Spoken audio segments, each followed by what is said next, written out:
సుందరం కంటి ముందే నందనం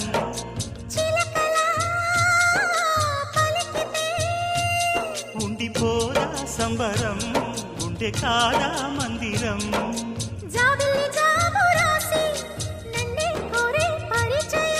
పున్నగ పూలు పూసే వన్నే చిన్నే రసమయం